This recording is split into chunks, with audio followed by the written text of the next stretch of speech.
Hey guys, I'm Quinn Bradshaw. Welcome back to the Slay Outdoor channel. Just did some crappie. We also took our bows out today, shot a few carp. We like to use these for two purposes. One for catfish bait, specifically trot lines, and then alligator gar bait. How we prepare them varies. With alligator gar, we would just stake them out, cut them into big chunks, and use those. The gar seem to love them.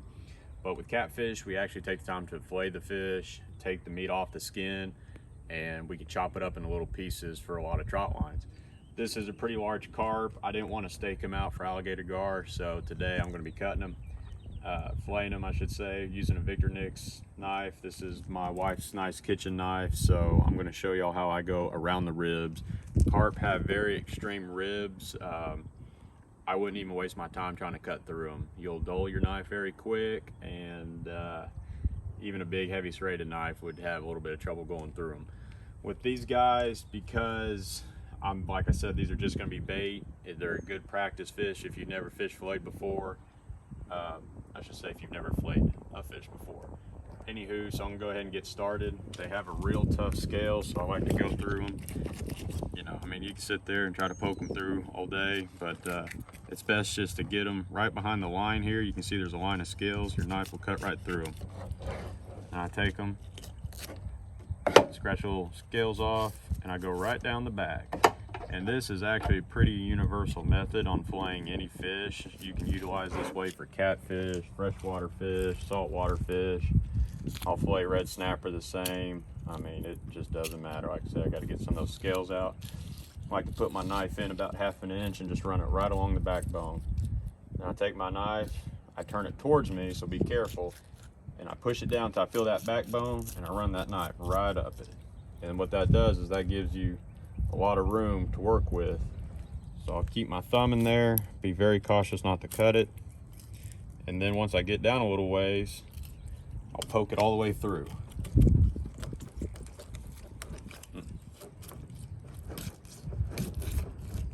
Okay, right down through the tail, just like that. And then, like I said, you can hear me, I'm hitting the bone right there.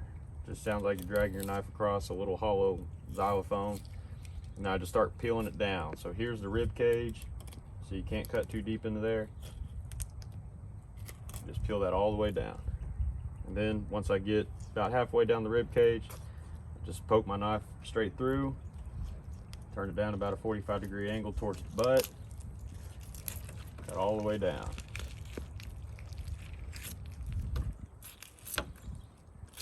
Then I turn around and I go all the way up towards his head. All that's ribs. There's not a whole lot of meat on there, so like I said, it's just best to bypass it. Then you can take this fillet just like that. Usually cut it right in half like that. Turn my knife sideways. I'll take that meat right off the skin. The reason why I take it off the skin is when you're kind of in a hurry, baiting a trot line, you'll sit there and you'll fight that meat. And those scales, not the meat, you'll fight the skin and the scales the whole time, kind of slows you down a lot. Get that out of the way. And then we kind of like to catch the eater size catfish, so I do pretty small chunks. I don't get too crazy with it. Cut all that out.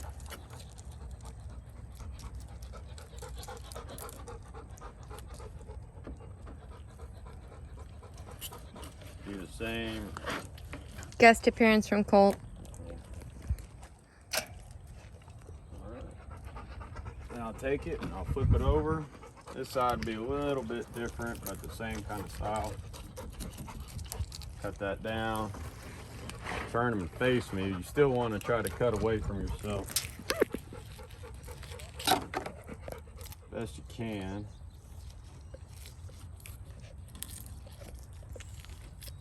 Do the same thing. You can run that knife right down the backbone until you get about halfway through them.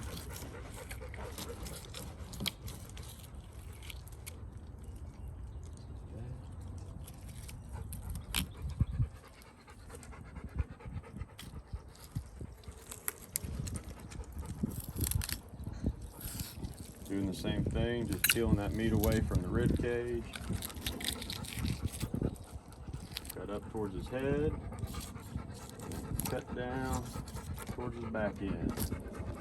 Get the biggest majority of the meat off it. Like I said, we're not using these for dinner or anything, so it's not super imperative that you get a super clean carcass, but it does make for some really good practice. So anyways, going back to it, exact same thing. Cut right down the middle, turn your knife sideways. Get that meat off of there.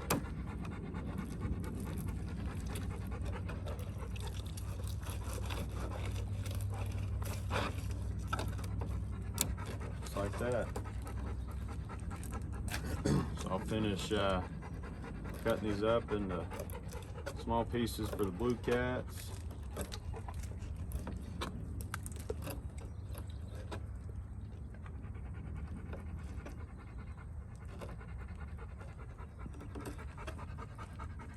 But the reason why we like carp so much for our trot line bait, it's super oily.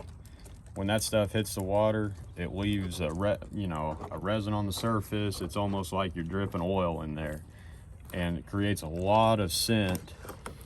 And it's also pretty tough meat, even though there's no skin on it.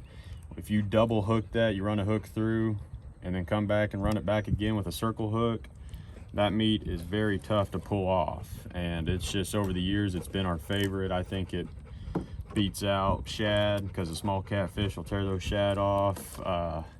You know, it only takes 1 or 2 carp to be able to fill your trot line bait, so you don't have to sit around and catch 100 bluegill, stuff like that. We catch blue cats, flatheads, channel cats. I mean, everything eats carp, so that's why we love it the most. Plus, we're big fans of bow fishing, and it's a great way to harvest these guys and a lot of fun. So that's it. You take all these chunks, throw them in a Ziploc bag, throw them in the freezer, and you're ready to go for your next trip. But anyways, thanks for tuning in, guys. I'm Quinn Bradshaw again. Don't forget to hit the like button and subscribe if you enjoyed it. Leave us a comment below if you got any thoughts on that, or if there's any other videos y'all would like to see, we'd be happy to put them together for you. So thanks again for watching.